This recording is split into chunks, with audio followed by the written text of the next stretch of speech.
sathru'r gwal mewn gwaed, estyn nhw'n un a'i lawr rhag mornes glaw.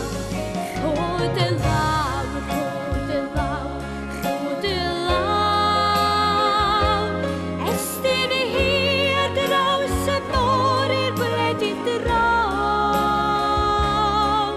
A bydd pawb wrth ddamael dwylo yn troi hymaith ofn a braw. Ond nid brawd a chwaer yw pawb, rhod y law. Ond nid brawd a chwaer yw pawb, rhod y law.